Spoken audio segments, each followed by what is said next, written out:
All right. So one-on-ones you said should go longer than an hour or longer than 40 minutes. Yeah, it's unlimited.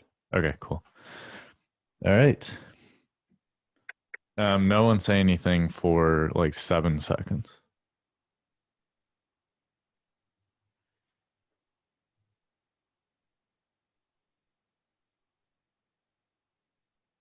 Okay, awesome. Jeff, can you just talk real quick? Hey, what it do, Bobby Sue? Perfect. Beef. Hello. Can you hear me? Test, test, test. All right, we're good. So, yeah, I'll get it going. Beef, you're kind of going to be the navigator of this show just because you have the computer. So, yeah, well, we'll just get talking, and then Beef, you kind of just when it comes up to like upcoming matchups, things like that. Is that recording? I think so. I'm pretty sure it is, yeah. Knock it off again. Yeah, Knock it off. knock it off. All right. Which side is that's good. Okay. Okay. If this looks good enough, that might work too. Just like us up there. Oh yeah, true. A main Jeff. So do you want Jeff that large?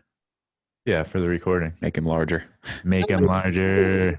Guys, All right. you look that good today. All right. Everyone give air fives to each other. This will be like our intro.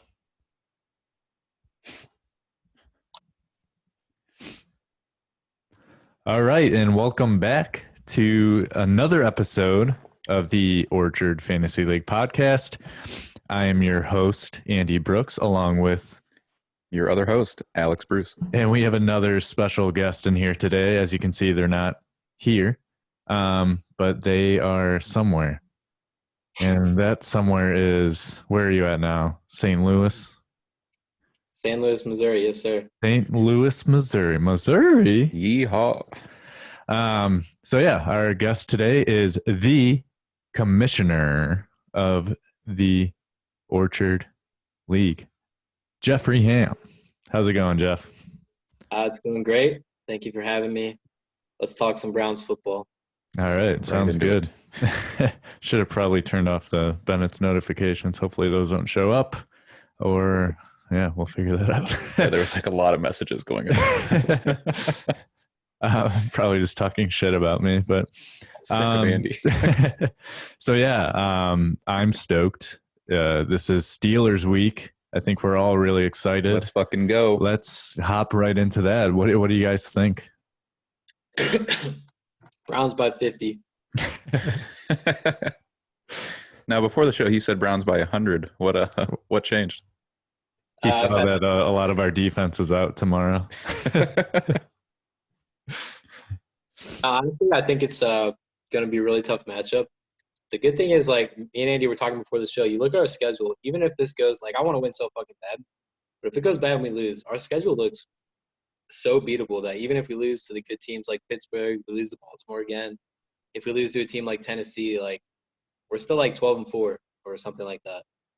So yeah, I mean, I think we're going to, you know what, why don't we always throw if we can get to the schedule game, why don't we just do it real quick? Because I kind of want to know after that what the remaining schedule is. Do you have it pulled up? Oh, I have it pulled up. Oh, awesome. Yeah, so why don't you quickly run through what the schedule is, and then we'll have Jeff go one by one. Sure. So after we play the Steelers in Pittsburgh this week, we travel to Cincinnati to play the Bengals. We then host the Raiders in Week 8. Week 9 is a bye week. Week 10, we host the Texans. Week 11, we host the Eagles. We then go down to Jacksonville and then to Tennessee. And then we host the Ravens. And we have 2 games, Giants, Jets, both New York. And then we end with the Steelers at home, Week 17. Yeah, I'm feeling pretty good. You guys got all that? Yeah. All right, Jeff, schedule game based on that. So, yeah, I guess starting with, I mean, you already gave us this Sundays. So what was the next week's game? We are at Cincinnati. I was actually going to say, I think there's a good chance we go 1-1 against Pittsburgh this year. And since this one is at Pittsburgh, this could be the one that we lose, to be honest. And plus, we don't have Chubb. But after that, it's Cincy at Cincy. We destroy them, even though the last one was kind of close. face the Raiders at home. The Raiders look pretty good, but I think you'd have to take us in that matchup. So we beat them. Whoa. Slow it down, Jeff. I'm too excited. We're going one by one. No, that's cool. So it was next week is Cincinnati. Yeah. Okay. What do you think? So next week is a win. Yeah, obviously I think we will. Easy peasy. All right. Does Burrows have a win yet? Yeah, they have one win. Do they? Okay. I forgot who they beat. Yeah. I know they tied the Eagles. Oh, did they tie? Yeah. Okay, maybe that's what I'm thinking of. Did they beat the Coors? I thought they had a win. They might. Let me check. But who's after that? Jeff and I will kind of talk while you. Sure. Then it's at home against the Raiders. The Raiders, what's your breakdown of that one? Yeah, I mean, obviously the Raiders look pretty fucking competent this year compared to just being trash for a long time. So I don't think it's super easy, but I would still take us in that matchup. But if they hit over healthy, like, I mean, you saw what they just did to the Chiefs. They're not. Yeah, that's a little scary. Yeah, I think it's time to stop doubting Derek Carr. I think it's kind of like the I don't know. It's worse than the like Baker doubt because you really saw in multiple seasons what Derek Carr could do. Oh yeah, he can sling. So yeah, so you have us winning that one still. I still think we have the better offense. Yeah, I think so too. But like you're right. Like Derek Carr would have been an MVP a couple years ago if he didn't break his leg. Right. Oh, that's right. Yeah. So yeah, Derek Carr is not trash, and now that they have actual receivers other than Darren Waller, they look pretty good. You know, we face in those 4 weeks: Cincy, Las Vegas, Houston, Philly, and then Jacksonville. I know I'm going too fast, but I'm just saying, like, no, you're good. I would pick wins in each one of those, but we probably go like 4-1. You know what I mean? So if we were going to drop to 1, I think it'd probably be the Raiders, but I still think we have the edge. I don't know why the Texans still worry me, but I'll discuss that when we get there. See, they were I don't know if you remember at the beginning of the season, they were my lock win of the year. Yes, I do remember. And because I didn't think they were going to be good, and they're not good. They're not good. They still scare me for some reason. But I mean, Deshaun Watson is what scares me. Right. But okay, so you have the Browns. So you had them losing to the Steelers for this one because you want them to go 1-1. Yeah, well, I mean, I prefer 2-0, but yeah, that's right. Yeah, okay. So at that point, they'd be 4-2, 5-2 with the Bengals, and you have us winning still. Yeah, the Bengals do have 1 win on the year. Okay, that's what I thought. They beat Jacksonville. So you would have us at 6-2. That sounds pretty good. Yeah, that does sound pretty good going into the bye week. Mm-hmm. Probably get a healthy Chubb after the bye week. I've had a healthy Chubb this whole episode so all far. Season. Oh. Yeah. Yeah, and this whole season. I finally have this. Soon, though. Do you guys think? I think Chubb will take longer to get back though. If we're playing okay, like why rush him? Yeah. I mean, I think literally. I think Steelers, Bengals, Raiders, and then a bye. That's a lot of time. And he's already had 1 week to heal. Right. I could see him coming back after the bye week. Meanwhile, Kareem is going to eat. Mm-hmm. Yeah, so 6-2. Yep. What's the next matchup? Going to the bye week, and then we have the Texans. What do you think? Ask me. I think we beat the Texans. I mean, they had their first win recently, but it was against Jacksonville. They've been pretty trash all year. I mean, I don't think they're as bad as their record might indicate because they faced really good teams. What they faced like Tennessee, Pittsburgh. That's true. And Jacksonville's not that bad. Yeah, and they have some good young talent. So you got to win there. When he's healthy, he's actually really good, and he doesn't just run straight like he used to. He's actually a full-fledged, like, actual receiver. For sure. So, mm-hmm. Still win that. All right, so 7-2. All right. After that, we host the Philadelphia Eagles. Philly's trash. That's a free win. 8-2. 8-2. Just too confident right now. Well, typically, and even on like one of our first episode, we're like coming up with these records, and then we're like, "This is ridiculous. This is a typical Browns fan, like coming through and giving us an unrealistic amount of wins." But it's like as he's breaking these down at this point in the season, us at 4-1, it makes sense that we could be I just don't see us getting through Bengals, Raiders, Texans, Eagles without dropping one. It's nothing. Well, I think on paper we can win every game. Yeah, Beef, that's what I said. Like, there's not one that I pick us to lose, but you're right. I think we probably do lose one of them, but there's not like a single team I'm scared of. I mean, they're So- bound to have the game where they just fuck up. Oh yeah. The Yeah. question I think is whether that happens the week before or after the bye week, because we got the Raiders before and the Texans after. Mhm. Yeah.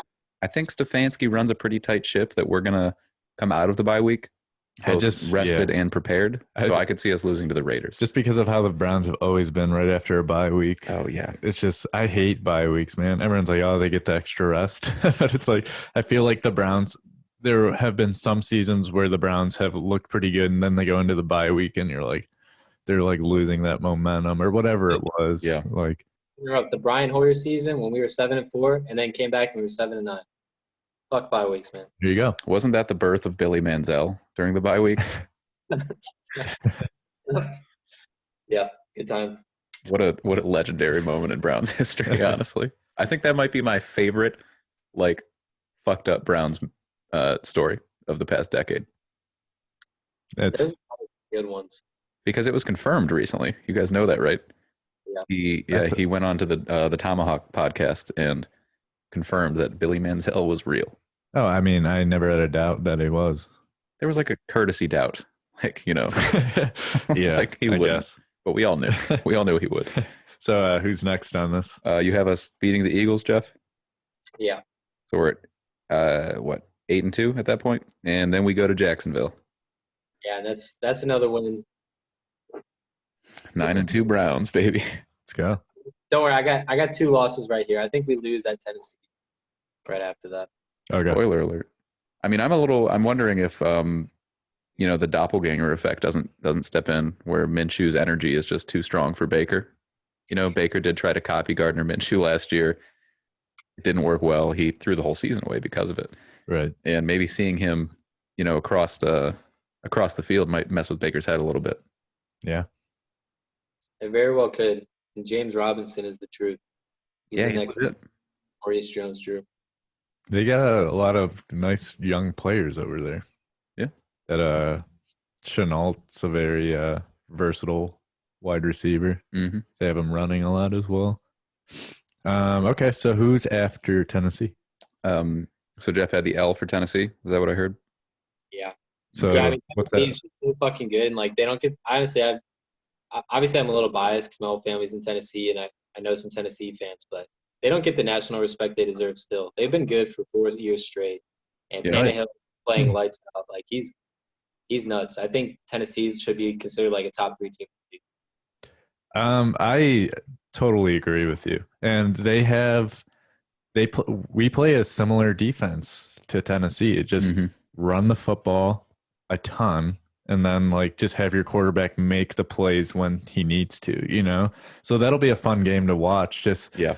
especially Chubb should be back by then, right? Oh yeah. So the Derrick Henry and Chubb, that's just going to be a lot of rushing yards. A lot of big boys, man. Yeah, just a lot of big plays. And then hopefully we can make enough to get that win. But I could see us dropping that one too, definitely. Yeah, same. You just reminded me. Is in Tennessee. Go ahead, Jeff. I was to say there might be a little revenge game narrative there because remember Chubb had the rushing title last year until Derrick Henry stole it on like one of the last plays of the season. That's right. Yeah. If it comes back, it's just going to go nuts. But I still think Tennessee will win. Sure. Yeah. So that puts us at 9-3 for Jeff's prediction, and then we host the Ravens. Yeah. And as much as I'd like us to see us bounce back against the Ravens, I'm still going to take an L here just because I don't see us going like only 2 or 3 losses on the year. I think Baltimore would be the obvious loss. But home against Baltimore in December, I think we have a chance. I definitely don't think it's going to be a blowout like last time, but I'll pick the Ravens here. I agree. I think I think I had us winning that one originally, so I'm not gonna like flip flop it, but I could definitely see us playing that tough, and which is all I really want. If we have 9 wins by that time, as long as we play the Ravens tough in that game, like we're gonna be making the playoffs. Right. I would have to assume, Especially with the expanded playoffs this Oh year. yeah. So as long as we play them tough, and maybe it'll just we'll be a few losses in a row might be a little wake up call, and I think we're at that point we're going to come ready once the Steelers come into town. Yeah, and luckily, if we do lose both those games, we get to go to New York 2 weeks in a row. So that puts at what 9-4 going into play the Giants. Yeah, so Giants and Jets. I don't even. Do we need to talk about them? No way. We're going 2-0 in New York. Yeah, agreed. Those are both in New York too, huh? They are. Yeah. Odell, the king of New York, never left, baby. He's gonna go wild over there. Mm-hmm. So what's that? Yeah, that puts us at 12-4. No. Oh wait, no. 11-4. Yes, 11-4. Hosting the Steelers, week 17. And then I like I said, I think we go one against the Steelers, so I'll take the one at home that we win at the end of the season. So yeah, I'm saying a win there. Are we locking up first place in the division with this win? I like to think there's some sort of implications week 17 against the Steelers. If we go 12-4, I would think that we're first place. I haven't looked at the Ravens or Pittsburgh. I would have to think. I mean, Baltimore could probably win 13 games this year. Like, they haven't been playing great though. They're going to lose a game in the next few weeks, I think. Yeah. Looking at Baltimore's schedule right now, and they have a pretty easy fucking schedule too, because we're facing the NFC East, right? So we're getting all divisions getting all those easy games, but they do face the Titans as well. Obviously, they face the Steelers, but Baltimore has a pretty easy schedule too. They could win 13. Yeah, and they have like a game against the Colts, like us, obviously. I don't know. Yeah, I mean they still play the Patriots too. Yeah, they have the Pats. Yeah. So we have you at 12-4. That might be the most wins so far out of anyone. Oh, you and Logan had 13-3, if I remember correctly. I respect that, and it's a lot easier for me to say. I mean, I still stand by that. Yeah. I think I thought we had 11 wins, and we were laughing about it. You guys both might have been 12. 12, maybe and I might have been 10-6. I mean, it can happen. It's a good chance it could happen. So yeah, I'm excited for this week. What do you think about this upcoming matchup, Jeff? What are you looking out for? Well, I mean, we have the possible, maybe not without Chubb, but we have possibly the best running attack in the league, and they have possibly the best running defense in the league. So we'll see how we hold up. The Colts had a really good run D too, but Baker actually made plays. So that's the thing. I think Baker is really going to be forced to make some plays this week. Yeah, and their secondary looks pretty vulnerable. Like, I haven't watched a lot of Steelers games, but I know the wide receivers are putting up points against them just from a fantasy perspective. So it seems like you could throw on them. You guys remember after the first week, I was saying, like, I'm out on Baker. I think Baker's trash. And I was just totally down on him. And then I'm watching the first half last week, and I'm like, I was so fucking wrong. Baker's legit. He's throwing dimes everywhere. He's so good. And then during the second half, I'm like, what the fuck are you doing? He's got to learn how to close some games out. He did a great job. Great job. He did a lot better this week with staying in the pocket and before he was just flushing the pocket and rolling out, that's where he's most comfortable, and that's where he's the most accurate, is rolling out to his right. But yeah, he's gonna have to make some plays, and if we get up and we're running the ball, he's gonna have to make those big throws and not turn the ball over. But honestly, how much hate he was like still getting even going into the Colts game. It's like, how many years have we had a quarterback go 2 straight weeks without turning the ball over? Oh yeah. It's been a while. So I mean, as long as he's limiting the turnovers and making the plays when he's supposed to and closing games out, I mean, that's all we can really ask. Yeah. So I was looking up just some like Browns v. Steelers Twitter discussion, and somebody I follow pointed out that Big Ben's arm might not be what it used to be. They had said, I'm checking here on like PFF, and this season Big Ben has thrown 18 passes that have gone 20 or more yards downfield, and he's only completed 4 of them. So he's really not completing these downfield passes that we're used to seeing him like torch us with. So I think honestly, if we can just tackle their receivers, we can get the win. Honestly, that's kind of what their receivers are good at too. That's the issue. Yeah. Big play receivers. You just picked up Claypool. I did. Actually, I told you I had a sorry, Jeff. I had a waiver. He almost knocked you off. I had a waiver in for him. And yeah, he's gonna be. What are we cheersing?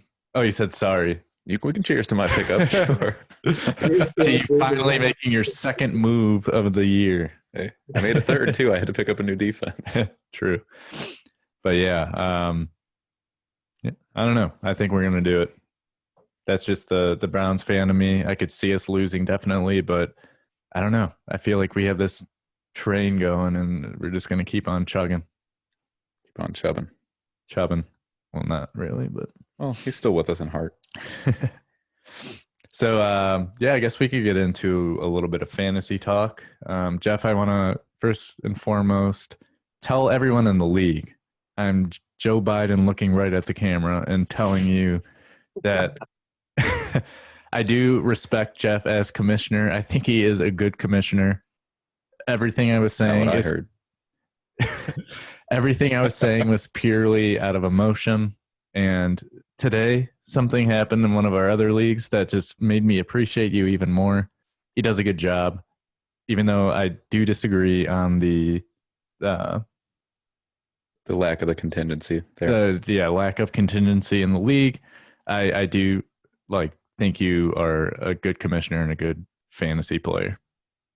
Hey, well, I appreciate that. As far as the contingency thing goes, to be honest, I don't feel as strongly about it as you guys might think I do. It was more just I had to make that decision, and I was thinking about, okay, well, I'll just hold a vote, and then I'm like, no, we can't hold a vote because this directly impacts a match that's about to happen right now, and the vote can't be unbiased. So I was like, what was the matchup you're talking about specifically?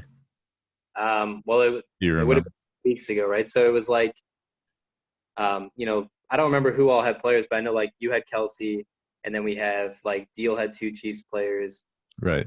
Dave had Mahomes, and so I felt like I can't just leave this up to a vote because if people are voting in their best interest and being biased, if Sharada was facing Dave or whoever was facing Dave, would just be like, no, it was me. So you were of course being fair and unbiased. So my thought was I shouldn't make a sweeping change in the league without a vote. Was my thought. So I prefer to just not do anything. You know what I mean? And then I'm like, okay, and then we'll just vote after that. It sounds like Trump's plan when it came to COVID-19. Yeah, it'll go away. No, just kidding. Just wait a couple weeks. And I after I thought about, me and Beef had a bit of a heated discussion the day of. Outside of the chat. Yeah, because I typed in dibs on calling Jeff, and within 15 minutes we were borderline yelling at each other on the phone. I looked at the call. It was over a half hour, and it was just an argument. And it was one of those things where, after I hung up, first of all, I didn't feel good about it because even though I knew that, I think Beef and I knew that it was nothing personal. So this doesn't feel good. Right. I might have crossed the line when I called you Jeff Trump at one point. I think I crossed the line when I said this is why I voted for Ritter. Because at least you knew what you were gonna get. Yeah, that was harsh. But no, I did text Jeff afterwards apologizing. And Jeff, it was I think in the end it was beneficial because I knew that we were both arguing out of love for the league, No, and also know who you're what? I saw Jeff say something, but I didn't hear it. No, go ahead, Jeff. No, go ahead, Andy. I was just gonna say, and know who you're talking mad shit to.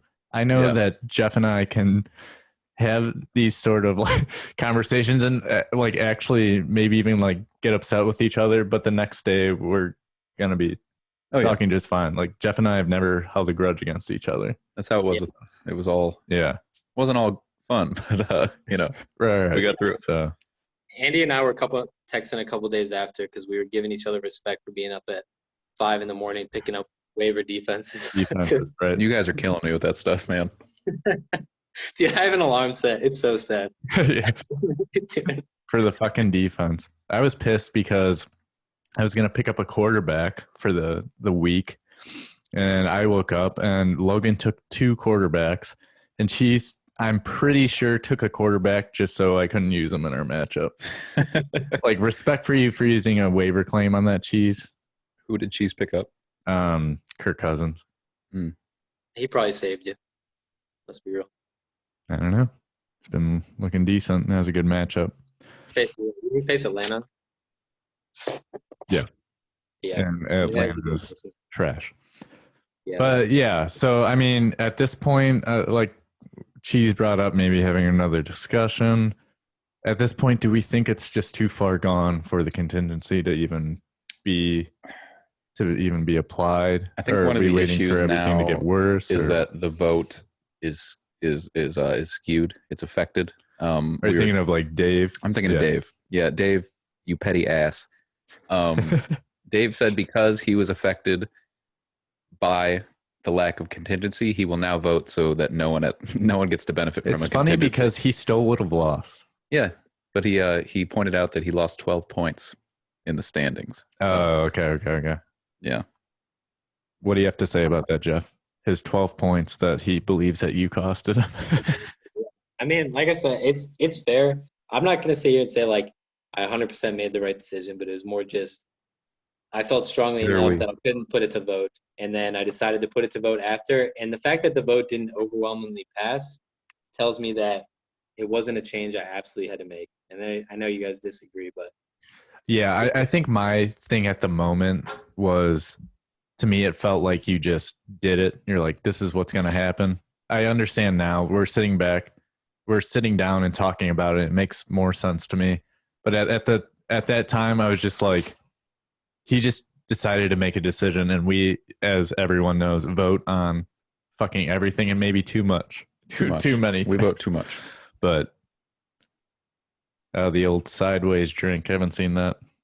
The nose and the hat. Yeah, a little sideways action. Yeah, give everyone your quick review of the Coors Seltzers. Oh, nice. Yeah, they're actually pretty good. I'm not a huge seltzer drinker. My dad and mom were here last weekend, and my dad is a Coors Light fanatic, so he saw these and wanted to try them. And they're solid. I don't really know how they compare to like Truly's and whatever else, because I feel like I only drink those after I've already had beers, so they all taste the same kind of. But they're solid. What flavor you got there, Jeff?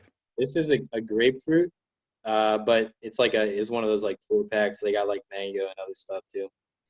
And so yeah, this episode is brought to you by Coors Seltzer Mango. It's open. I had a few beers first. with an energy drink as well, because I got to stay up, because I got stuff to do later. Yeah. Yeah, but yeah. Anyway, so that was kind of my thing. It just felt like it was that there wasn't going to be any vote, and I mean, hindsight, I look back and I'm like, I brought this up an hour before games started. And it was clearly because I noticed it, but it's like I understand now why the decision was made. When I learned of the Pats Chiefs game, I sent out a text to all the owners of those people saying, hey, I don't think this game's going to happen. Like, I think it was 2 days before. Of course, it ended up happening. But yeah, I mean, maybe when I sent out that text, I also probably should have sent out a group chat like, hey, what do you guys want to do about this? Because I think that was Saturday morning, so we would have had a lot more time. The vote still could have been biased, but at least it would have had more time on it rather than right before the game started. Right. Yeah, it was kind of crunch time there. That's for sure. So, I mean, what do you guys think? Do you think there's a chance of anything happening in the future? Are we like that's the thing with Dave. Dave said he would vote against contingency just because it impacted his one game. But I was talking to Logan. Logan feels really passionate about it as well, because, I mean, there's a chance it's going to impact his upcoming games now. And he's saying, like, well, Dave, we understand that happened to you, but it could also happen to you again. Yeah, right. So. I don't think Dave's pettiness is bothered by that limit, or by that possibility. He's going fire and brimstone no one else. No one gets to benefit because he did not. Mm-hmm. So what about you, Jeff? Well, I'm happy to have the vote again. I know like you two and Logan are hard on the camp. We should have contingency. I think Deal wants a contingency as well. So at least 4 people. Cheese might be torn. I mean, we could do the vote again and just see what happens. I think I'd still vote against it, and just because I like the chaos of it, but I know it's not for everyone. You And I like could get chaos, Jeff? You're a commissioner, and you are advocating for chaos. Oh, that's I funny. like the just constantly having to be vigilant and make hard decisions. But I get your like when I would say it's just like an injury. I realize it's not just like an injury. It is a little different. But I it's respect your opinion now that you admit that, but like, and that you're taking the stance you are on it now. I will disagree even more now. Jeff is literally just choosing chaos for the league. Well, I rather him like admit that it's not an injury and that he rather there just be chaos. It's like the mask is off, and now we realize our commissioner is evil. No, I mean, I mean, I do. I respect you anyway for stepping up and even wanting to be commissioner this year with COVID and everything going on. You might have thought that it just ended at just adding a bench spot and then everything would just be normal. You were dead to be wrong. honest, I thought when did we vote on commish? Did we vote on it back in like August? It was it was like almost right August, before our yeah. draft, wasn't it? Yeah. It wasn't long before. I kind of thought that I don't know. I was hoping COVID would be all wrapped up by now. It's just I was obviously wrong about that. Yeah. I know like the Colts this weekend or yesterday they tested positive and then they were false positives. So I don't think there's any games in real doubt right now, but of course it could still happen. Or who knows, in 3 weeks from now, it could definitely happen again. Right. I'm just going to say the number of tests that turn out to be false positives is suspicious. I think I said this in our first we pod. We did. Yeah, we all did. Because I brought up Kevin Stefanski, like just having COVID and then he just didn't, false positive. And you're like, I could see the NFL suppressing these tests, like 100%. But I mean, then again, like Cam Newton was out. That's true. That's one of the more high profile football players. Yeah. I mean, he must have like had it. See, I would consider that an injury. Like you have COVID, you have it. So the game you have like that's an injury, you know? Yeah. So I have him and he was not available that week while their game still went on. Right. That felt like an injury to me. Yeah. Because that's kind of on him too. Yeah. I mean, maybe not. Maybe he goes home every day and just locks himself in a room, but it's like, I don't know. I think he was doing something. I heard someone make a joke that they think, well, this was like 2 weeks ago, but they're like, next week, I think Brian Hoyer is going to be 6'6" and black for some reason. Building Cam Newton out there in a Hoyer jersey. He just has I kind of wonder the same thing if those false positives are actually false positives and stuff like that. Like, I mean, either there's just a real problem. Like, how do those false positives happen if that is a legit mistake? How that happens so often. Right. Right. Like, are these tests just bogus? Yeah. How are there this many false positives? So I know when Mike DeWine tested positive, and it turned out to be a false positive because he didn't want to meet Donnie. They said it was like a new test that I don't really know. Doesn't work. Yeah, like we got this brand new test that'll get you out of anything. But they said it was basically like whatever they were testing, it was like faster. So they were using it because, they could get results quicker, but there was a higher likelihood of false positives. So maybe the NFL is they're probably using the fastest. Now, are these tests missing as well? I'm not sure. We need to get our league scientist Ritter in here. Yeah.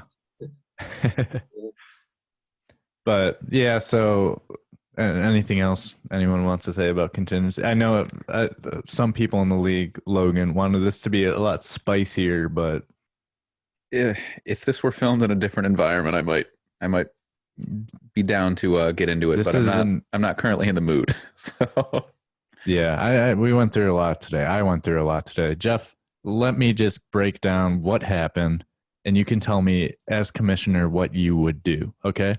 Okay. I already know his answer. Nothing. I would hope he would. Anyway. Rookie draft, 3 rounds. Okay. We get a couple picks into the draft, and we realize not all of the rookies are listed. Yeah, we're missing rookies from 4 teams. Wait, why are you guys doing the draft now? Yeah, so it's like a dynasty league, and they want to start at mid-season so that we're up and running by next season. Okay, that's cool. Okay. So we figure out in the group chat, he's like, the commissioner says, text me separately your pick, and then you pick the worst player in the draft, and then later I will go in and fix your pick. Right? Okay. So I went ahead and I drafted a player, and I was in the first round. I was the 10th pick.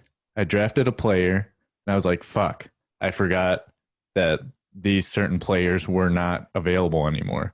So this was all about Henry Ruggs. It was all about Henry Ruggs. I wanted to get Henry Ruggs at 10. Okay. But I didn't say that in the group chat. But in the group chat, I put like, oh, man, like, fucked up my pick. Like, so be it. Like, the commissioner clearly said how we were supposed to handle this. I fucked up. All right. Gets to my next pick. It's 12 person league. My next pick, the commissioner even put in the group chat 2 picks prior that we just found out. Henry Ruggs is still available.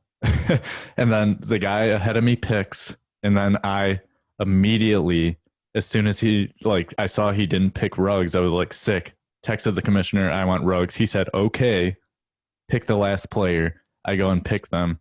Then in like a couple picks later, we hear that the guy in front of me actually wanted Henry Ruggs, but had already made his pick, already submitted his pick, but told the commissioner he wanted Henry Ruggs. And they went ahead and pushed the picks back. They rewound the draft. Gave him Henry Ruggs. And then so I had to pick again. Just so I got this timeline right, when he said he picked Henry Ruggs, did he text that before your pick or after? No, he had already picked. He picked. And then after Andy picked, he said, wait, I wanted that guy.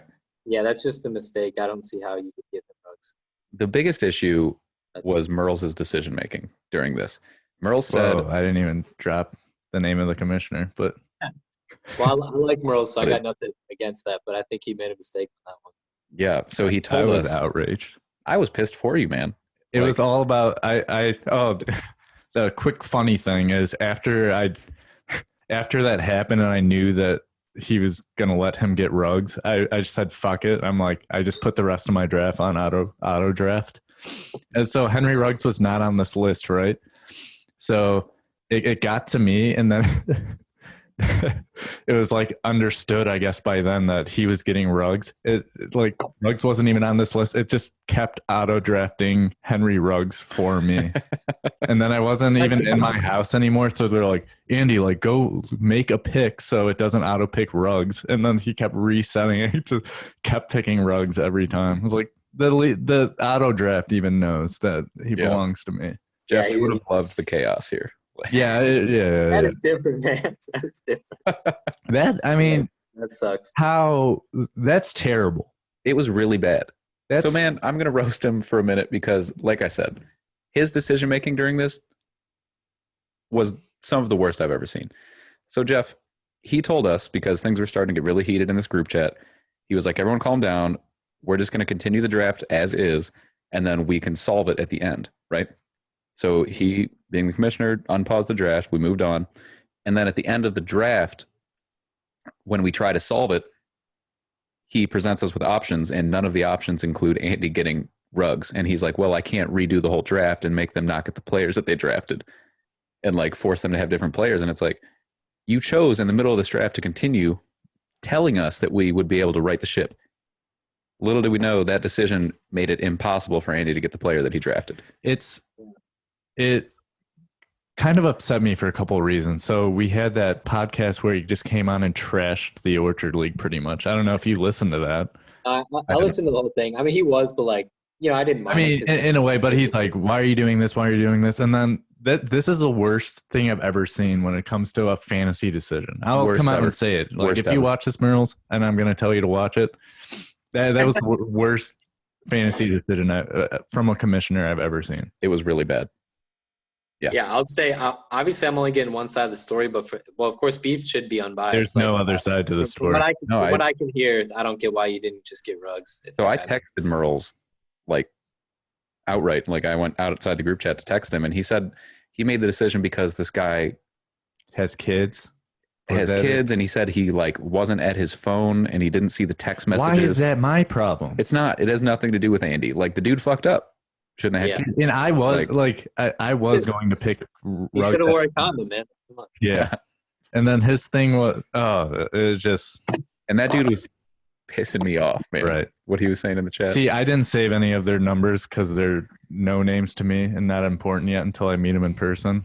And I might never save his numbers. I'm just kidding. I don't know, you guys. I'm sure you're nice people, but you make terrible decisions when it comes to fantasy. Like, be present for your draft. Yeah. Like, this is supposed to be one where you get a bunch of people together that are really into fantasy and pay attention, and then you're gonna let someone rewind a draft to. I mean, I've never had kids. I don't know. I can't really bash him for paying attention to his kids. That's fine, but then accept the consequences. But yeah, exactly. We shouldn't be taking players off of Andy's team. I'm not saying don't take care of your kids. I'm just saying like shit happens. Like with my first pick, I was like, oh shit, kids. I picked this. Like, fuck me. Like that happened. I mean, how many fantasy drafts have you had where you pick someone that you didn't mean to? 0. That's not true because I've heard you multiple picks this year go like fuck like right after your pick. I said that after Russell Wilson actually this year.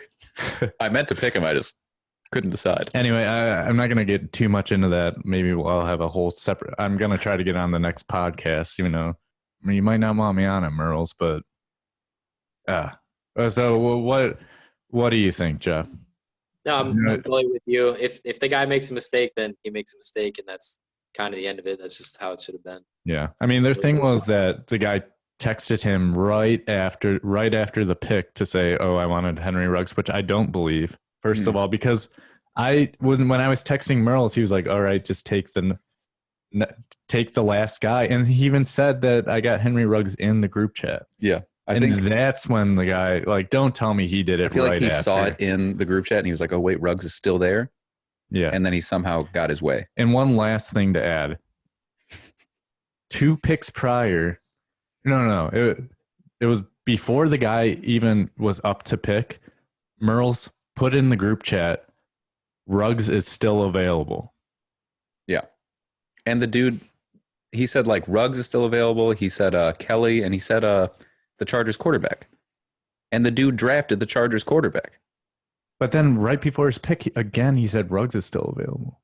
Well, no, I think that was the pick, right? So, like, he drafted the quarterback, I think. No, like, right, and again, you're right. Yeah. And then again, he said Ruggs is still available. Yeah. So it's like, if he could draft the quarterback based on the messages, why couldn't he draft Ruggs? Yeah, I'm in full agreement. That's why. Especially he was on notice because I had the 4th overall pick. And I was like, wait, I didn't see Ruggs. I thought he was already drafted. Yeah, it was just a bad decision.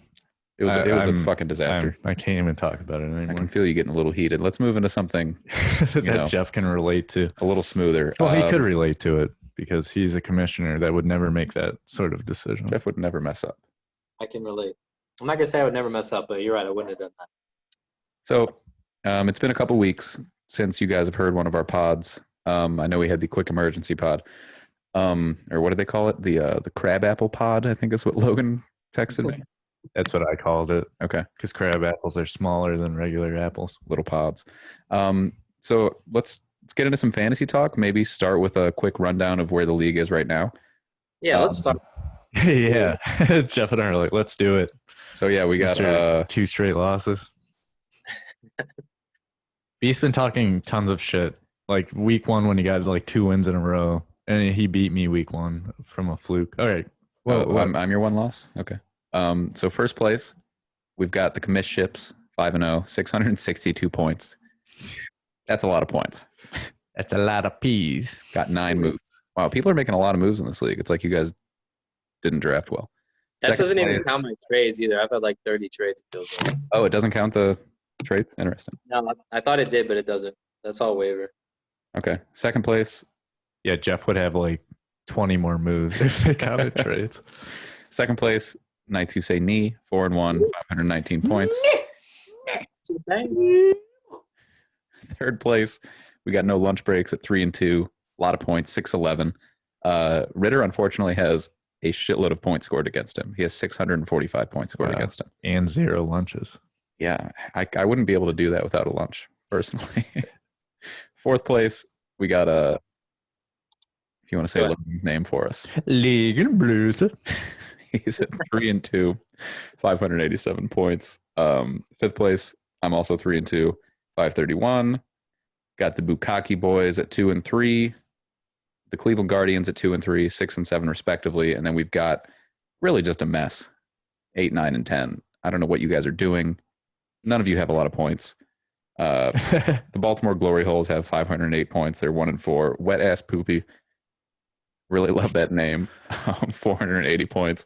And the Tiger Kings, 454 points. I was looking at this, and I believe, if I'm right, like the beginning of last year minus Ritter, like those were like amongst the top teams They were at the beginning of the year. And like, I mean, these are three good players. You know, I think they've all won championships in this league.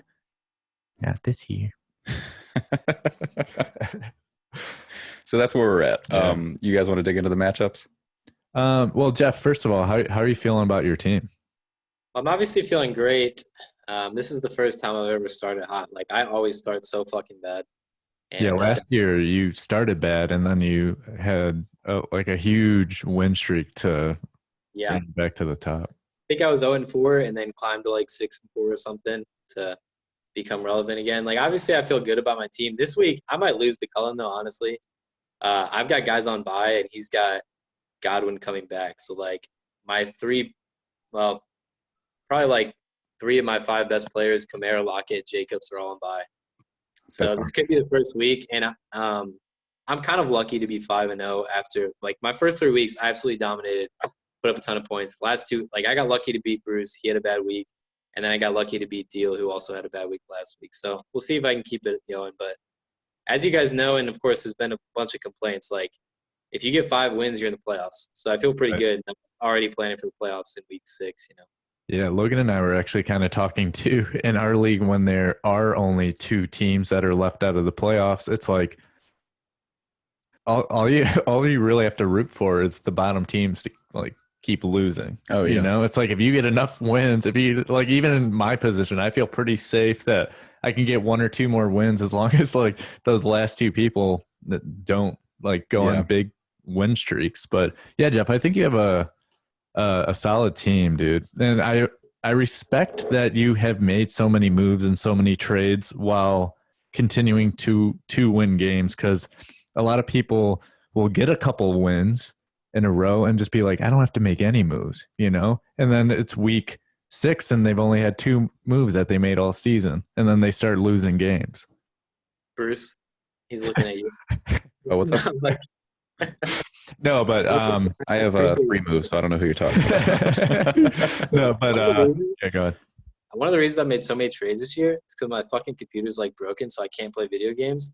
So I just get bored. I'll be watching Netflix, and I just get bored, and then I whip out my phone and start looking at fantasy We're football. playing with us instead. Yeah. Can I make a trade? And yeah, it's also just like I've been trying not to stay complacent and looking at playoff schedules and stuff. But this never really hit me until we were talking contingency talks. I might be like planning for this guy to have a great playoff schedule, and the NFL could totally switch around the playoff schedule. That probably won't happen. But like a week 14 matchup that I think is really good might get switched around. So that might not be the smartest strategy. We might need to consider actually, because they're talking about adding week 18. Yeah. Would we then push our playoffs to weeks 15, 16, and 17? No contingency. Oh, that's right. No, I mean, it's something we can definitely talk about, I think, or need to talk about. Yeah. Eventually. We'll see what happens. But yeah, Jeff. Go ahead. I was just going to say, yeah, we'll have to watch that. If it's a week 18 that like every team is playing, I think we'd have to consider moving everything back. But if it's a week 8 team where there's like 3 teams have left to play, you know what I mean? Like if it's a couple Right. makeup Yeah. games, then maybe we wouldn't. I don't know. We'll just have to pay attention. We'll definitely have to like wait for some clarity on that, but it's something we should all start thinking about, I think. Yeah. But yeah, going back to your team, I think like not only have you established like a very strong starting lineup, can you read off his team real quick? Yes, I can. I was just gonna say I think you have. I was gonna say I think you have one of the Jeff. Why don't you name off your team here in a second? But I think you have one of the deepest benches. Yeah, I mean his starting lineup looks good this week, and that's his bench. Like, oh yeah, you have another on fleek bye week. I noticed. On fleek bye week. Yep. what is that? Last year, you remember how he had a different name like every week? Yeah. He had all of his players were on bye. All of his starters had the same bye week, and he renamed his team on fleek bye week. That's right. Jeff, I also just noticed that you put yourself on that ship for your avatar. Oh, let me see. Just noticed that? Come Yeah. on. So I'm always looking at my phone. That's great. That's same. hilarious. I almost strictly do fantasy through my phone. So. Yeah. Wow. You wanna read us off your roster there, Jeff? Sure. So I got Deshaun Watson and Tom Brady as QBs. My running backs are James Robinson, Antonio Gibson, Alvin Kamara, Josh Jacobs. I got like Latavius Murray as a handcuff. My tight end is no one because he's fucking trash and I need a new one. Zach Ertz. My wide receivers are Adam Thielen, DJ Moore, AJ Brown, Tyler Lockett. I have Mike Williams and T.Y. Hilton, which, T.Y. is probably Oh, you were the one that just picked Mike Williams up? Yeah, which I feel good about that, honestly. He has a really good playoff schedule. Herbert looks like the truth. Fifth receiver, so why not? Yeah. But like I said, this week doesn't look so good because Kamara, Jacobs, Lockett are on bye, and Cullen's team is looking good and healthy, even though I know he's started off really rough, but he hasn't had Godwin at all. I guess he's starting Matt Ryan versus Minnesota, but I would have been out on Matt Ryan by now. Maybe I'm wrong, but it's funny. I was going to mention earlier when you were talking about Ben Roethlisberger's arm. It's kind of weird to see, isn't it? All these quarterbacks that we kind of grew up with. Everyone's getting like they're not as strong as they used to be. Phillip Rivers. I was never a big Phillip Rivers fan, but Phillip Rivers, Matt Ryan's even getting there. Drew Brees, Tom Brady. It's just a lot of these Weird. quarterbacks where I don't know. You're just really seeing some regression.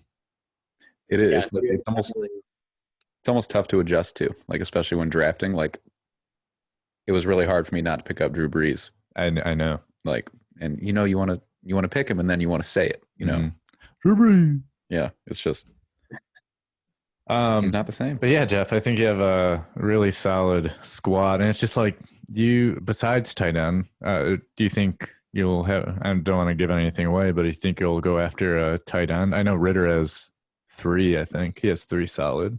Yeah, I decided I'm going to give Ertz one more week and then probably make a trade for one because I look at the waiver wire and it just looks so ugly. Like maybe I know who's Dallas' tight end? Strada just dropped.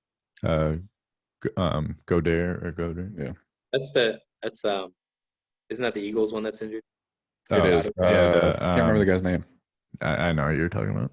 Anyway, like he might still be relevant with Dalton, so maybe I could make a move there or try to trade.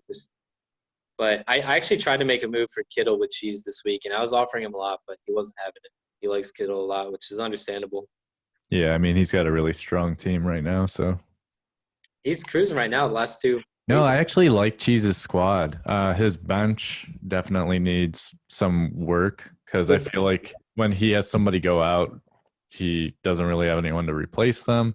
But his starters aren't too bad. Pretty good, honestly. Yeah. I mean, I agree. Cheese's starting lineup, especially with Gurley looking way better than I thought he would, at least fantasy-wise, he has a good starting lineup. Cheese's bench is kind of trash, but hey. Why don't you read through Cheese's current squad right now?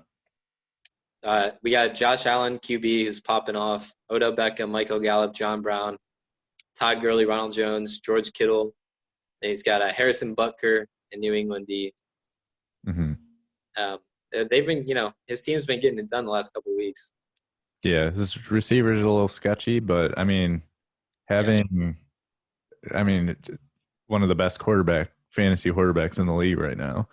And then Chubb and Gurley playing well, and Kittle, alone. And Odell's looking like he's going to have what everyone thought he was going to have the past couple of years, that sort of season. It's going to be tough with how run heavy we are to really feed Odell. But like we saw against Dallas, he can go off at any moment. Right.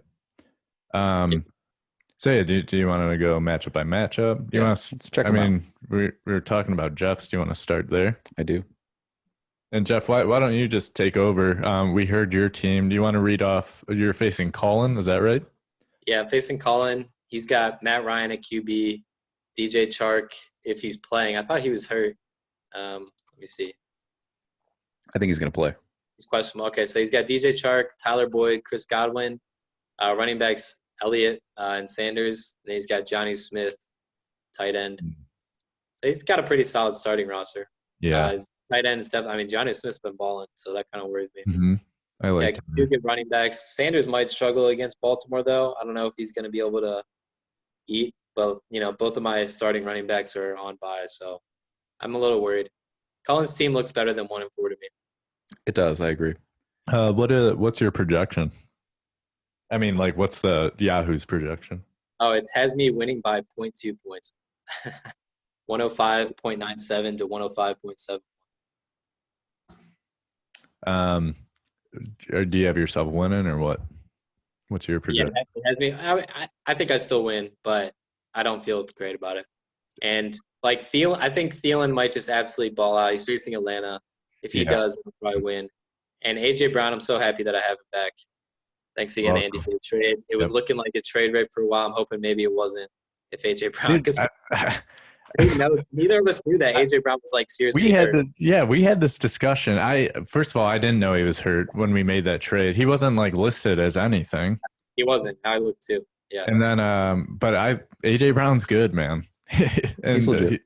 He's a big body that's going to get the red zone targets, and I think he's going to be good for you.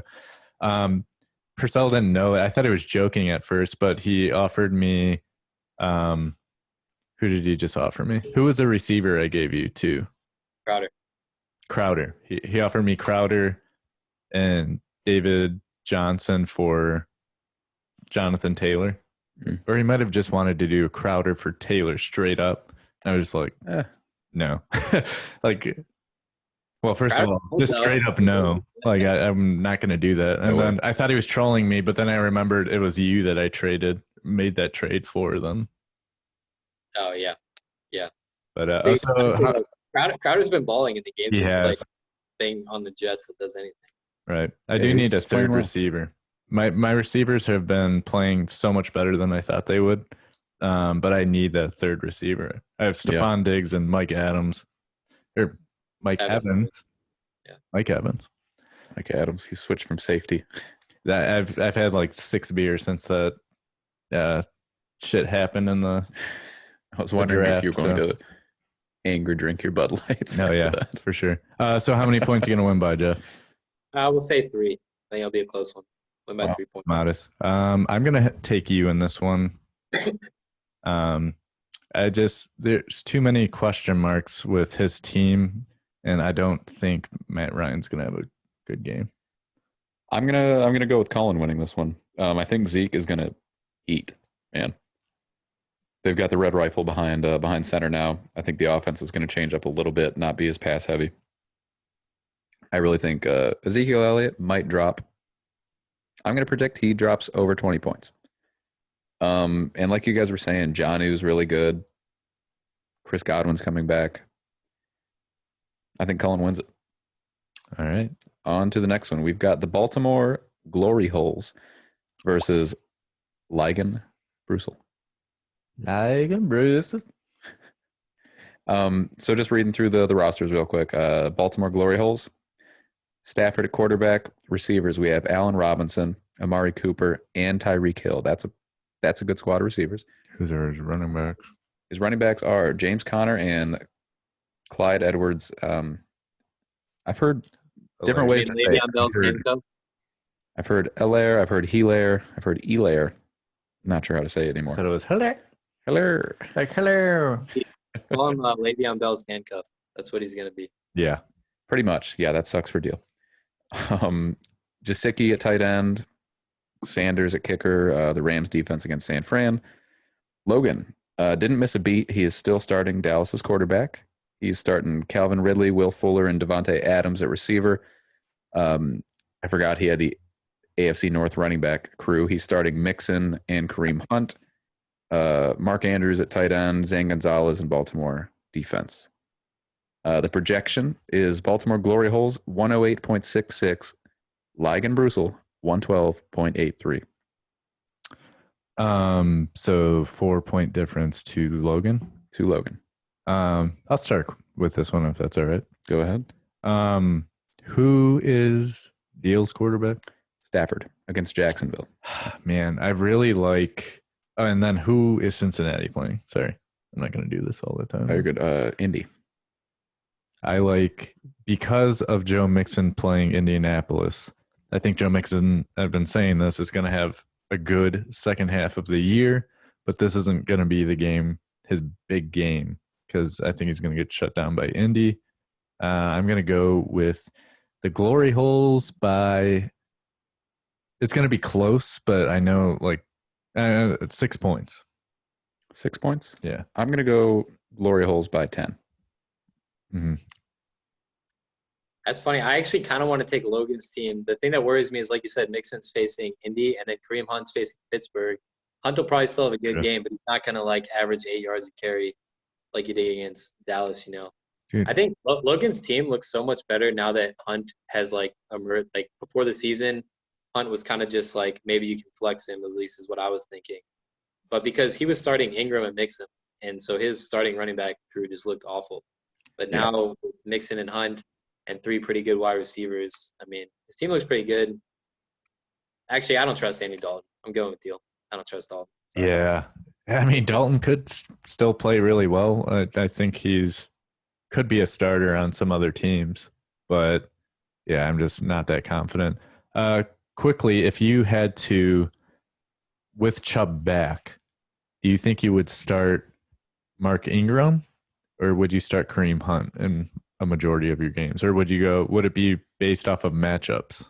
It would almost be only Hunt for me, because Ingram's just not getting enough touches, and Hunt, like even if Chubb gets a lot of the running work, we pass to him so much, and he's such a good receiver, I'd probably go Hunt there almost every time. And Hunt that's what I was telling him. I thought he should have been starting Kareem anyway. Yeah, I mean, he's gotten over 10 carries every single game. Right, and there's 3 running backs, and Baltimore running backs are almost like Patriots running backs this season. Yeah, like, I can't mess with them. Yeah. All right. Next game, we've got the 10th place Tiger Kings against the 6th place Bukkake Boys. Current projection: Tiger Kings 104.3, Bukkake Boys 108.36. So we've got 4 points again. Running through the Tiger Kings roster: Lamar Jackson at quarterback. Receivers include Jefferson from Minnesota, Cooper Kupp, and Fulgham. Wow, nice pickup, Sherrata. He was somebody that I was considering getting from Philly. Oh, someone did? Yeah, Sherrata got him. Okay. Yep. Raheem Mostert and Aaron Jones at running back. Aaron Jones can just blow up at any time. He's a scary guy. Hawkinson. Is he paying you to talk his team up like this, or what? No, he just, he's got a good team on paper. His record is 1-4, so on paper. He also, he does have the least points scored in the league. Like every pick, he's like, and Mostert, who's go ahead. I almost kicked Jeff off the. So when you kicked that, I saw my phone falling again. I was like, no. Yeah. Blankenship kicker, Indy against Cincy for defense. The Bukkake Boys: Patty Mahomes against Buffalo, Robert Woods, Terry McLaurin, Robbie Anderson at receiver, pretty good receivers, Mike Davis and Gaskin at running back, Tyler Higbee tight end, Young Ho Koo at kicker, and Pittsburgh defense. I'm going to start this one again. Dave, you're going to lose because you started the Pittsburgh defense. by 7 points. That's all I have to say. Because Pittsburgh D gets -7 when they give up 50. Correct. So that's 50-0 Browns Steelers, Jeff. Is that what you're? Nah, not actually predicting that. All right, go ahead, Beef. Yeah, I mean, I guess I was talking Sherrata's team up. I'm going to give him the win. I think Lamar goes off this week. I like the receiver, Fulgham, that he picked up. And I can see Aaron Jones balling. So Who are Dave's receivers again? I think Dave's receivers they're pretty good. Much better. He's got. Let me see if he has anyone. He doesn't have Julio Jones in his starting lineup right now. Dave is stacked as far as receiver depth goes. He's Parker on his. He's got Crowder on his bench and Julio. He's starting Robert Woods, Scary Terry, and Robbie Anderson. I take back that his receivers are a lot better. I think Jefferson could also have a big game this week. Against Atlanta, yeah, he could. Agreed. What are you going with, Jeff? I'll pick Sherrata this week, even though if I have to pick which team is better, I think Dave's is better. But I was looking at the matchups, and, of course, he still doesn't have McCaffrey back. But when Dave gets McCaffrey back, like, his team is terrifying, and he has Waller on bye. That's another big advantage. Like, he has an actual tight end when half of our league doesn't really. Yeah, so I like Dave's team a little bit more than Sherrata's because Sherrata's kind of banged up. But I'll take Sherrata this week. By how many? 20? 40. No, we'll say by 5. Okay. Moving on to the next one. We have the lunchless man against me. Ritter's starting lineup. He's got Kyler Murray against Dallas. Receivers are DeAndre Hopkins, CeeDee Lamb, Marvin Jones Jr.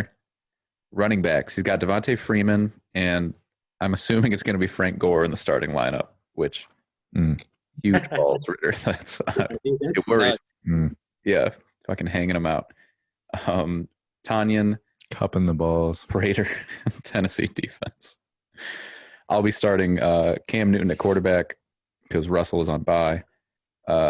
Juju and Claypool are my Pittsburgh receivers, and then I got Kenny Galladay. Trust me, guys, I don't expect a lot from those Pittsburgh receivers this week. Galladay, however, I expect to go off. Running backs, David Montgomery and Madison. Evan Ingram at tight end. Greg the Leg Zerline. And New York Giants defense against Washington. I am currently projected to win 104.7 to adding in 98. Gore's 8 points. Yeah, 98. Really?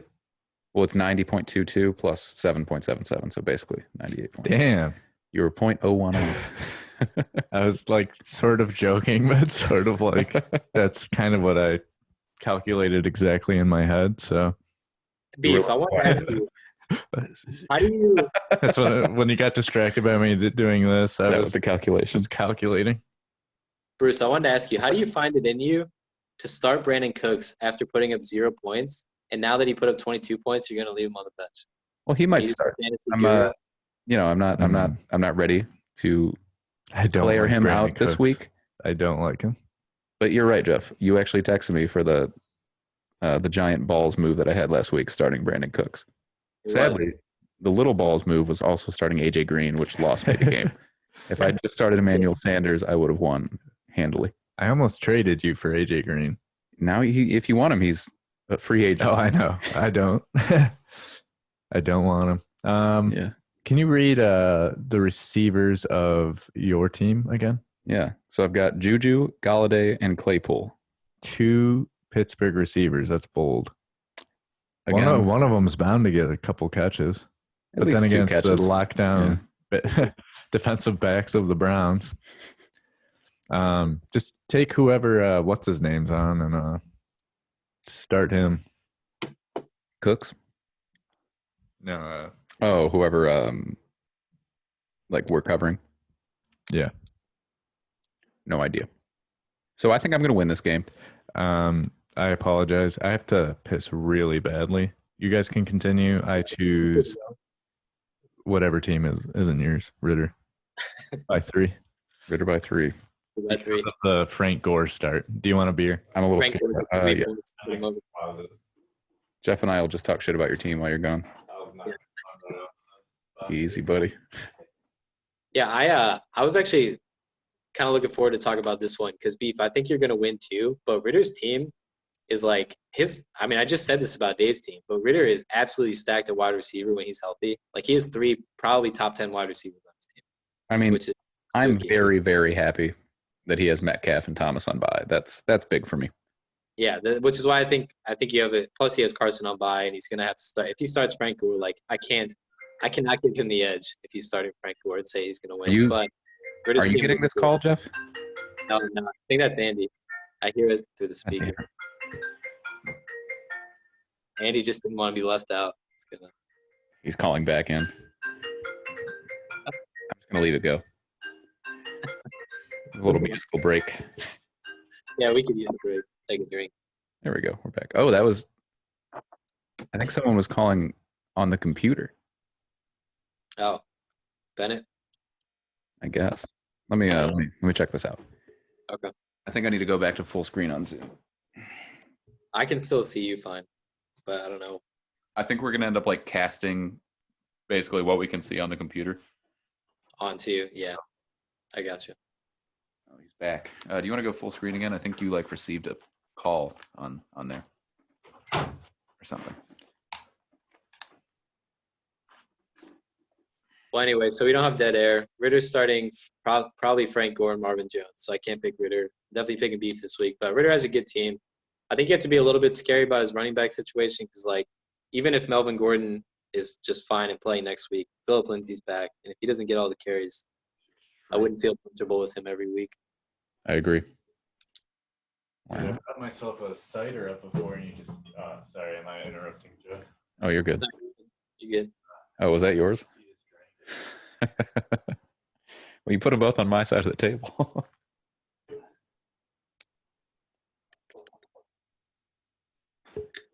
All right. So yeah, I'm gonna win. Jeff also thinks I'm gonna win. Andy thinks I'm gonna lose. Moving on to the final match. We've got the Knights who say knee against the Cleveland Guardians. Andy is starting Gardner. Wait, is this? Yeah, he is. Wow. Starting Gardner Minshew. My actual prediction. Sorry. Let's give this man a minute. In all honesty, I can't be recorded as giving that sort of prediction about a game when I don't actually believe it. I think you're going to win. Me too. By 10, at least. By 10? Yeah. Andy's completely flipped here. Do you have my keys? Oh, got one right here. So, moving on, we have the Knights who say knee against the Cleveland Guardians. Andy's starting Gardner Minshew at quarterback. His receivers, Mike Evans, Stephon Diggs, and Christian Kirk. Jonathan Taylor and Derrick Henry at running back. Those are some good backs, Andy. Some good backs. He's got Travis Kelce at tight end, Justin Tucker kicker, Miami defense against the Jets. Moving on to the Cheese squad. We've got Josh Allen at quarterback, Odell, Gallup, and John Brown at receiver, Gurley and Ronald Jones the second at running back, George Kittle, Harrison Butker, and New England defense against Denver. This has shootout potential written all over it. I think both running backs on Andy's team are going to go nuts. They're both playing pretty bad defenses. Cheese's running backs, like Jeff said, Gurley looks really good this season. At least from a fantasy perspective. I haven't watched the Falcons, so I don't know how he actually looks, but he's scoring points. I like Minshew against Detroit. This is a tough one, but I'm going to go with Andy winning by 7 points. Actually. Nice. Actually, Cheese by 7. Cheese has 4 Monday night players, which is sketchy. Almost an advantage. Oh, I don't know. It seems like. But I'm going to stick with my original. Go ahead, Jeff. I don't know if it's an advantage, but that game could be a shootout where both the Buffalo where the Buffalo players just go crazy. Even if they get killed by the Chiefs, like Josh Allen and John Brown could just eat garbage time and get fat points. Yeah, Andy, your team looks pretty damn solid right now outside the third wide receiver, like you said. Because, like, I love Jarvis. He's my favorite player in the league. But in our league that's not PPR, it's hard to start him every week. Yeah. Even though the last couple of weeks he's been getting it done for you. And then Diggs was like, I'm so pissed that I didn't get Diggs because I think I wanted him like a pick after you got him. And I wasn't that high on him, but I was like, he'll probably be pretty good. What'd you get him in like the 8th round? He's like top 10. Yeah, I got him pretty late.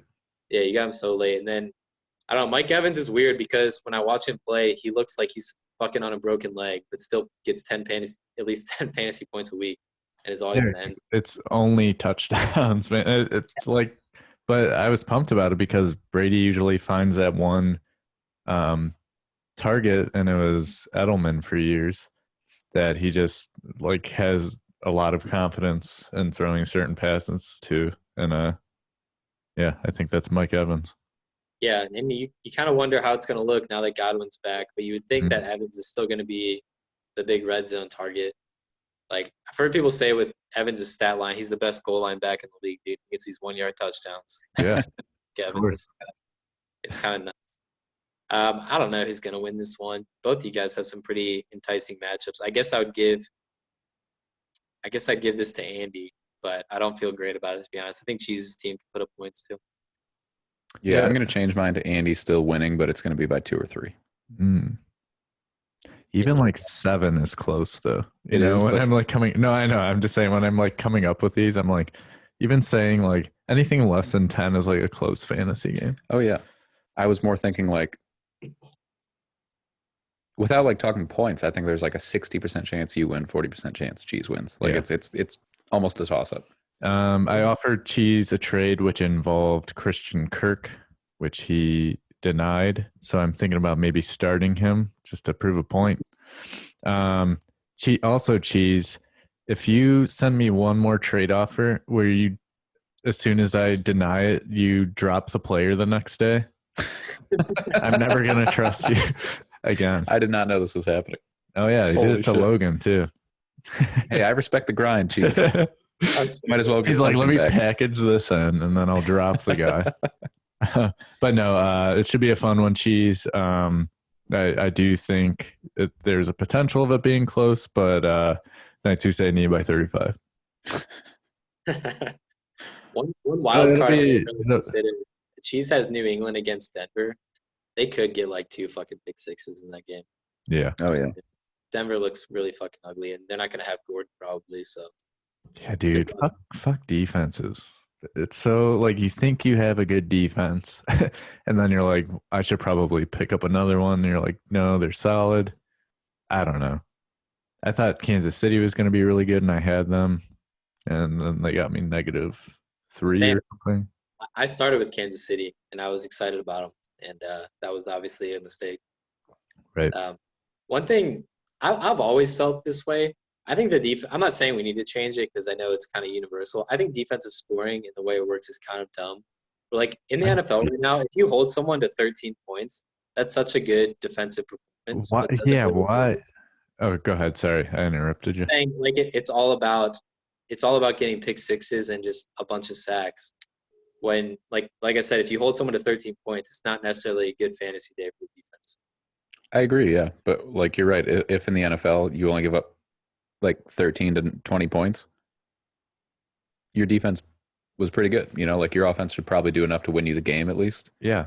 So I'd be open to discussing that, like changing like the threshold at which the points change, because I think right now we get 15 for a shutout. Yep. And then after that it drops to like 7 or 7. something. Yeah. And it's like honestly, if you set up one touchdown, that's Yeah. as good as a shutout. Right. Like Yeah, I agree. Yeah, I don't think we should. Yeah, not that I think we should change it mid-season, but that would be something I'd be in favor of in the long run. I've always not really liked that. Mm-hmm. I'm with you on that.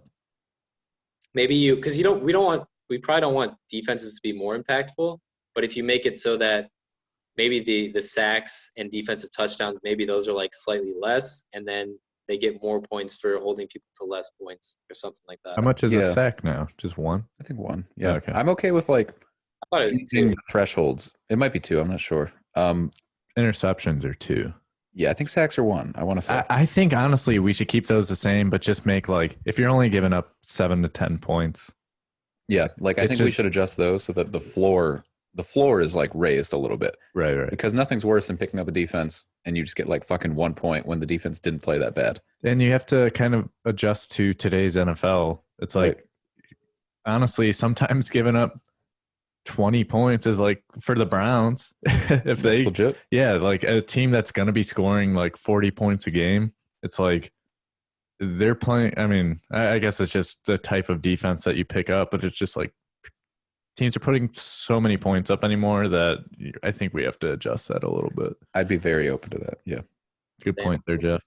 That's why you're a commissioner, buddy. Yeah. We'll talk about that in the offseason. And one final point. I know we kind of already talked about this, but like I watched the whole Raiders-Chiefs game last week, and I was like pretty impressed by the Raiders defense. Well, they gave up 32 points, so not a good fantasy day. I'm not saying you should get points for holding someone to 32, but it's just the NFL scoring is so high now. It's almost like you don't even hold someone to 32. It's like you're right. It dropped 32 on you. But no, I'm with you. Like, but what I think about the Browns, sorry to interrupt you, but what I think about the Browns is like if they can hold someone under 27 to 28 points, I think we can win every. Are we spoiled by our recent stretch? I mean, spoiled. They can. Yeah. You don't think the Browns could put up 30 points every game? That would be like the highest powered offense in the league, averaging 30 points a game. The Chiefs average more than 30 points a game. Probably, yeah, but they're like an extremely good offense. I don't know if our offense is not Chiefs level. Who invited this guy? 25 points. I mean, yeah, like we should be able to win with that, but I've seen the Browns too many times. This isn't the same old Browns. What were you going to say, though? Sorry. Oh, I don't even know. It wasn't anything. We're good. Yeah. So yeah. Do we have anything next? Do you have any doo-doos or anything like that? I did not think of any doo-doos. Jeff, you got any doo-doos or do-don'ts you want to talk about? I wish you had them. That's my favorite segment. It's the best. Well, what did you think of that segment? Oh, it was fucking hilarious. That was when Ritter was on, right? And you were talking about like if you were in the restaurant with the date, right? Yeah, that was wonderful. So when he brought that idea to me, real quick, Cleveland averages 31.2 per game. Green Bay, 38 points per game is the most. Yeah, I was wrong about the Green Bay offense this year. Yeah. I didn't think Aaron Rodgers would be balling like he is. Wow, the Jets average 15. They suck. Anyway, Beef brought this idea to me, like, so the OBJ thing, let's take advantage. Let's get something out there. He's like, the do-dos and the do-don'ts. And when he said that, I thought he meant like we would just be like, I don't know, like the Shaq and a Fool kind of thing, like where it's like relevant to football still. And he's, then he like brought him up and he's like, no, these are like situations where you're like shitting your pants. Well, that was just like the opening segment. We can obviously take the do-dos and do-don'ts elsewhere. It doesn't all have to be do-do related, but I figured day one, we might as well. Yeah. But you like those, Jeff? Oh yeah. I love the segments. I thought it was great. Well, what about, do we have any relevant real life stories? I brought the one up about my dad. Do you have one? You're asking like I do. I don't think so, do I? Do you have that one about the girl's house or something? Oh, we're gonna talk about that? No, we don't have to. We can. It's cool. I want to hear it. I want to hear about it. So hypothetically, allegedly, if you can just tell it. You can just tell it. I don't remember it. You're talking about the one a few weeks ago? Is there more? Are there more? Oh, I did it again, bro. Oh, I think you need to tell it then. I mean, where do I start? It was really just, hanging out with a woman. Allegedly. I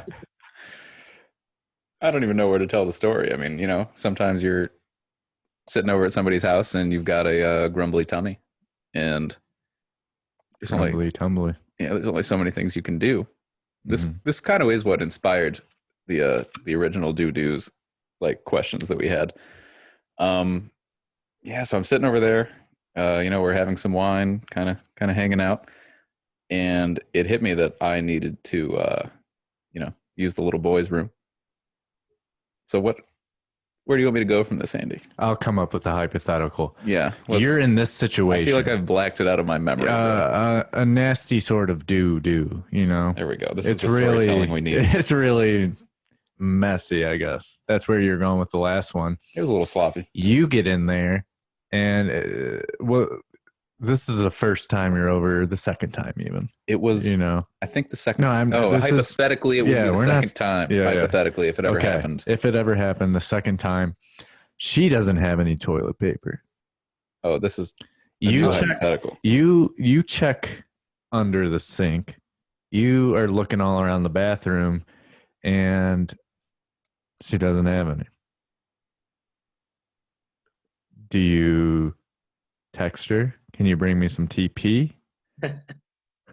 No, I don't. Do you, or you do? You don't? I don't. I would literally. And we'll do it like last time where we keep adding to the story. Okay. I would. Oh, my initial reaction was that I would use like a towel or a loofah or something like a la Along Came Polly, you know, where he uses the loofah and he tries to flush the loofah.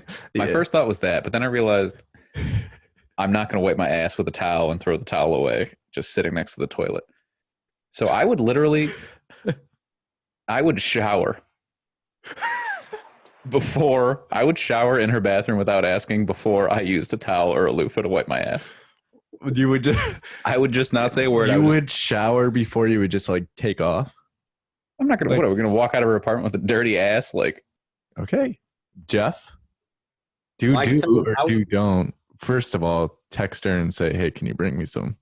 Well, I would say, first of all, if I have to do that and it's like my first or second time hanging out with a girl, I'm pretending that like my roommate locked his keys out. Yeah. And let me go get him the keys, and then I can come back. You know what I mean? I got to go for an hour. Now, Jeff, that's a smart plan. Jeff, hypothetically, what if you were too drunk to drive? So hypothetically, I'm too drunk to drive. Hypothetically. I would walk to 7-Eleven. I could have walked to Dave's in this hypothetical. Okay. I realize. Yeah. Well, if I had to do it there, first thing I'm checking, like you always got to check if there's tissues around, because that's a perfectly good alternative. I was going to go there. Like, are there some like, maybe even like some used tissues or something? You would use used tissues, snotty tissues? Like one from like days ago or something? What did you say, Jeff? Oh, go. Yeah, what did you say? I was going to say, before like using my hand or something, sure, I would use the used tissue. I wouldn't even consider the hand. Well, me neither, but I'm saying like I would use the used tissue if I absolutely had to. I mean, I'd rather use a used tissue to wipe my ass than like a used piece of toilet paper to blow my nose. Oh, yeah. I will agree. I need a tissue this bad where you rip it out of the hands of someone. Oh my God. So yeah, why are you so thrown off by like, you would rather just do nothing? You would take a shower before you would use the used tissue? Yeah. From like a week ago? It's like dried up by then. I mean, am I digging around in the trash can at this point? Like, probably, yeah. Honestly, like if we're still going with this was a sloppy experience, I don't know how many tissues are in there, man. Like, there's at least 3. Sometimes it's not enough. Sometimes it's just enough. I play it right. You think 0 is better than 3? I mean, okay, if there's like a fucking plethora of used tissues and I can see them, I would use them before I showered. Jeff, yes. You do or don't take a shower at somebody's house that you just met without asking them. Okay, in the hypothetical where there is no toilet paper, no tissues, you would have to either use like a towel or take a shower. All right, so what I would do before either of those options, and I know this is kind of fucking gross, but would be less suspicious, is I would go sink. Sit in the sink, turn on the sink, act like you're washing hands, and get some good splashes in there. Holy shit. And then rock a towel once it's disgusting, bro. Because if you use a shower, they're going to be like, what the fuck? Right. As long as you clean the sink, like I know that they're not going to know. You know what I'm saying? I'm there with you, Jeff. I would do that before I took a shower. Can you imagine? Hell no. Can you imagine inviting someone to your house for the first time? They would just hear them taking a shower. I had to clean my ass. Sorry. Yeah, you like it's not like it's better because they're gonna be like, "Did you?" Not only did he shit in my apartment, it was so bad that he had to take a shower. But not only afterwards. that you have to like answer why you took a shower. So you're saying you would take a shower before you would text them for toilet paper? No, I guess not. Yeah. I mean, I'm also under the assumption like in no I'm still trying to situation am make I it. taking a shower. I'm just saying, unless it's like running down my legs or something. So I'm under the assumption, when I was in this scenario, the last thing I wanted anyone to know was that Allegedly. When you were allegedly in when I was allegedly in the scenario, the last thing I wanted her to know was that I was dropping a fucking deuce in her apartment. Right. Yeah. So I could almost start the shower early. I just be like, hey, I actually had to take a shower. Jeff, are you in any situation taking a shower? It'd be last resort. I mean, I don't see how. Okay. Yeah, I don't see how I could do the shower. I'd roll sink every time. I think Are you putting your ass in the sink, bro? Or are you just like wetting your hands and like? if it's like a real one, you'd have to, because then it would spill everywhere. So you got to get it in the sink and then wash out the sink afterwards. I don't know if I'm fitting my ass in a sink. Yeah, you're not, but that's why he was using the splashing method. I feel like I would break a sink. Now, are you standing like on the counter over the sink, like squatting?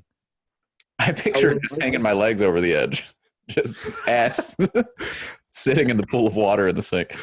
Oh, you like clogged the thing so you could I just filled it up, just dumped my ass in, you know? But yeah, Jeff, what's your method when you had to do this?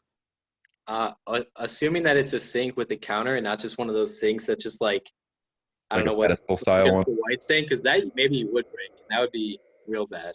That would just You imagine then you would she be barges in, you're like bare ass. you're just like Still a little bit of doo-doo. You're on the ground with the shattered sink. Yeah, I would go sink first and like I said, I'd try to not find myself in that situation. I'd make up a text and get out of there. Yeah. What about the exact Along Came Polly situation where she said, "Don't use that. Just make sure you don't like number 2 because it's broken." Oh, and that was after you had IBS, man. Like, Yeah. what do you? No, I'm saying you already went. Are you? Oh. And say it's a solid turd. Are you chucking it out the window or? How well do I know this girl, and do I want to see her again? Second date. And do I want to see her again? Because I can swing a clogged toilet and still see the woman again. If I'm throwing a turd out of her window, I think I would never do that. So like, I would probably just not flush if I decided that I didn't want to see her again, or like that I couldn't see her again. I would simply not flush. I would leave my turd and I would go home.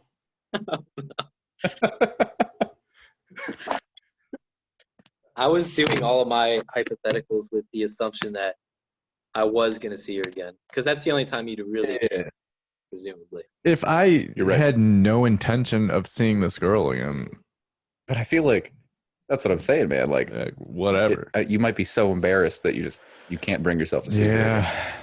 I don't know. Well, do you have any other? So what actually happened allegedly? Yeah, what allegedly actually? Yeah. So the alleged story was that you just had to shit in someone's house, right? Basically, I had to shit in somebody's house, but I went, to take my deuce, and it turned out to be diarrhea, as they say. Allegedly, I had diarrhea at this girl's house, like the second or third time I was over there. I think the second time, and I went back out there, man, and I had just put an album on.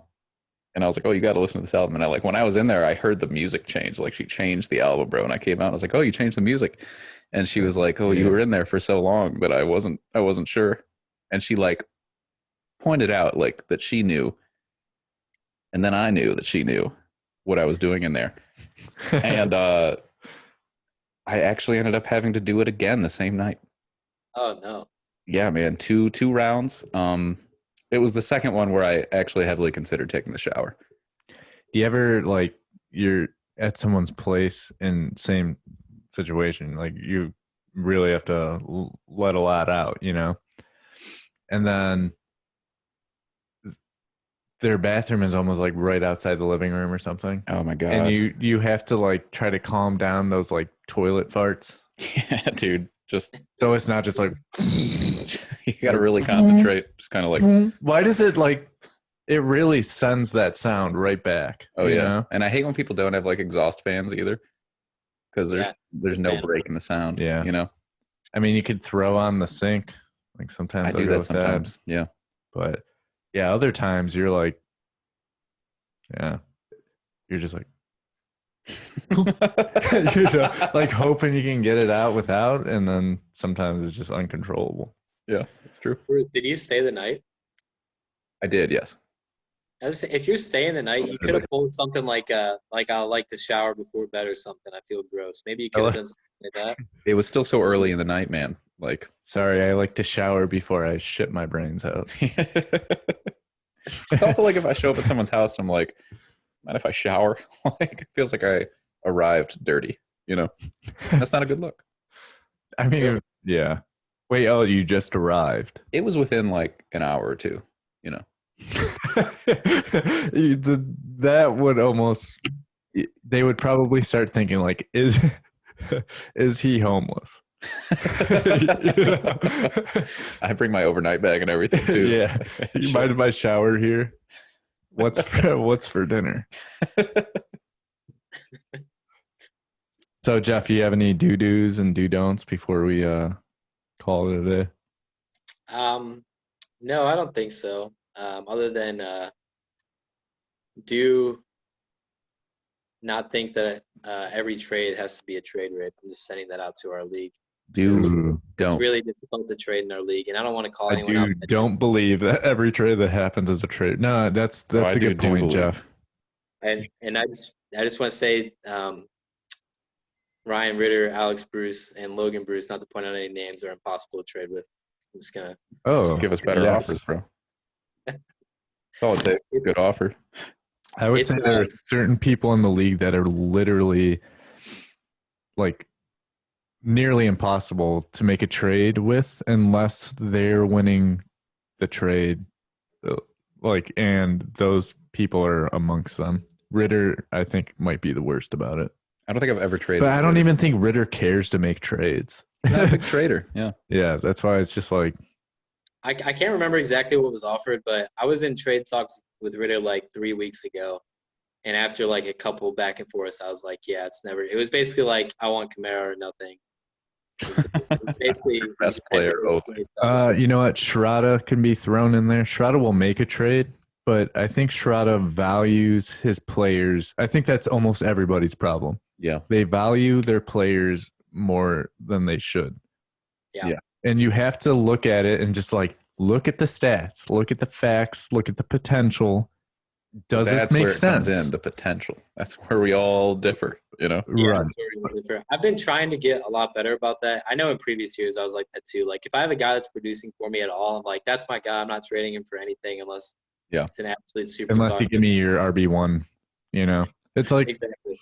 Like I like threw a laughing emoji, and I'm not trying to diss you, Shroud, but like saying that like right now, like maybe at the beginning of the year, but like saying right now that you want a wide receiver 1 for Lamar Jackson. Oh yeah. Like no one's gonna go for that. No one. I don't think anyone did. I've been in trade talks with Shirata for like a week and a half now. And we've been close a couple times. I don't think he was being totally unreasonable, but you're right. Like his initial asks for Lamar Jackson was just too high for me. Yeah, we were close like earlier, and that's when it was like Lamar Jackson is gonna put 35 or more up every game. Right. And he's like not doing that right now. And like if he starts doing it again, maybe you can have that conversation. Maybe he can reach out to a Dave or like do you have a lot of receivers? Or whoever. Yeah, decent. Yeah, I'm not as deep as a Dave or Ritter, but I mean I like or Ritter. Ritter was the other one. I mean, the issue is Lamar has only put up more than 30 points twice. And outside of those, his highest was 21 points. Yeah, that's what I'm saying. And when excuse me, when we were talking earlier in the year, it was right when he had Saquon, right? Saquon went He did. down. I mean, I understood, and I told him it's just like this is what I would like, and I was talking about like a Drew Brees and Lamar flip, and then me getting Cooper Kupp and me sending him at that time as Jonathan Taylor. I think hindsight, It's good trade. he would do that all day right now. Probably, yeah. And it even got to a point where Derrick Henry was in that mix, and he would not do it. Wait, he wouldn't do Derrick Henry and Breeze for Lamar and Cup? Right. And I was confident because I was like, I have Austin Eckler, and I believe Jonathan Taylor is going to be a RB1 like he was. And I was like, then I'll have Lamar Jackson, a third solid receiver, and I think my team would still be really solid, you know? Yeah. Before the Eckler injury, right? Right. So that was then, but I was like, man, like, I think he's valuing Lamar Jackson a little bit too much, which he was, but at the same time, it's like when your RB1 goes down, like a Saquon Barkley, like a top 5 pick, yeah, it's hard to just like his next best player at that time was Lamar Jackson.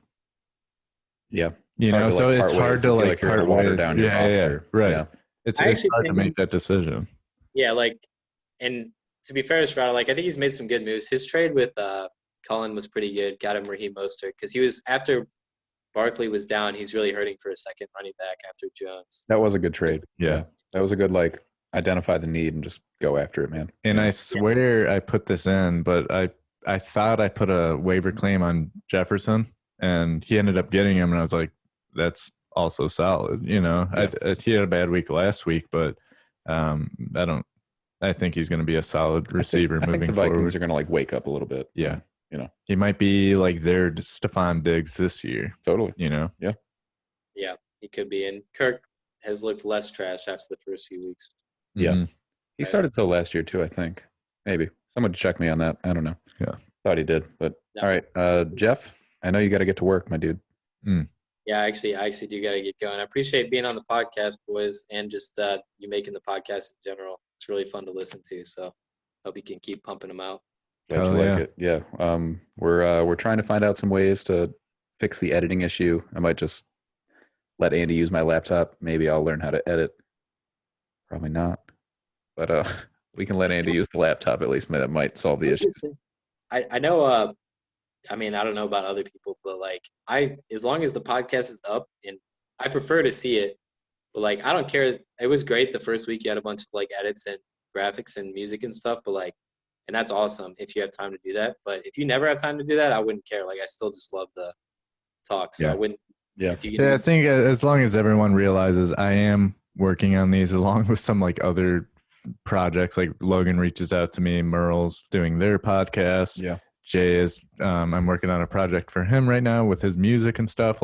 I am working on these are my priorities, but some of the things we do or try to add in there, and totally. Any extra cuts with the computer I'm using, it's just been kind of hard.